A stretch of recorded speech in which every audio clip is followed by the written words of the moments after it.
মহাকাশ গবেষণায় নতুন ইতিহাস গড়ল মার্কিন মহাকাশ গবেষণা প্রতিষ্ঠান নাসা। সূর্যের সবচেয়ে কাছে যাওয়ার বিরল কৃতিত্ব দেখিয়েছে নাসার মহাকাশযান পার্কার সোলার প্রোব। সূর্যের তীব্র তাপের মধ্য দিয়ে যাত্রার সময় কয়েকদিন যোগাযোগহীন থাকায় সম্প্রতি মহাকাশযানটি থেকে সংকেত পেয়েছেন বিজ্ঞানীরা। Double million offer Walton fridge কিনে পেতে পারেন 20 লক্ষ টাকা, রয়েছে কোটি কোটি টাকার নিশ্চিত উপহার। সৌরজগতের ইতিহাসে বিরল নজির গড়েছে নাসার মহাকাশযান পার্কার সোলার প্রোব। প্রথমবারের মতো সূর্যের সবচেয়ে কাছে যেতে সক্ষম হয়েছে নাসার এই মহাকাশযান। পৃথিবী থেকে সূর্যের দূরত্ব প্রায় 9,30,00,000। এর মধ্যে বায়ুমণ্ডলকে অতিক্রম করে সূর্য থেকে মাত্র 38 লাখ মাইল দূরত্বে পৌঁছাতে পেরেছে মহাকাশযানটি।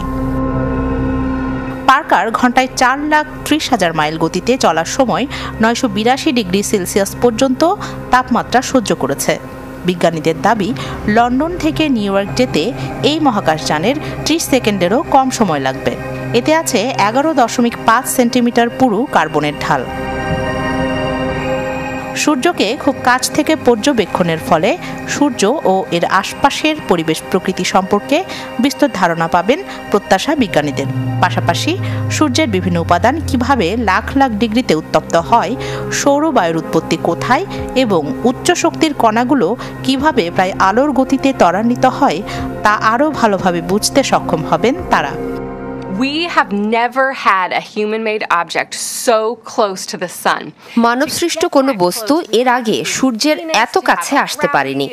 পার্কারকে সূর্যের কাছাকাছি নিয়ে যেতে এর গতি কমানোর জন্য মাধ্যাকর্ষণের সহায়তায় শুক্র গ্রহকে ব্যবহার করতে হয়েছে। কোনোভাবেই গলে না যায়, এজন্য মহাকাশ যানটিতে পুরো কার্বনের ঢাল রয়েছে। And so it's so amazing that we are so close and really getting to measure in detail this material up close. 4, 3, 2. 2018 সালে পার্কার সোলার প্রোবকে সৌরজগতের কেন্দ্র সূর্যের উদ্দেশ্যে পাঠানো হয়। এরই মধ্যে এটি সূর্যকে 21 বার প্রদক্ষিণ করেছে এবং ক্রমেই আরও কাছাকাছি প্রবেশ করেছে। রাখি জেসমিন, চ্যানেল 24।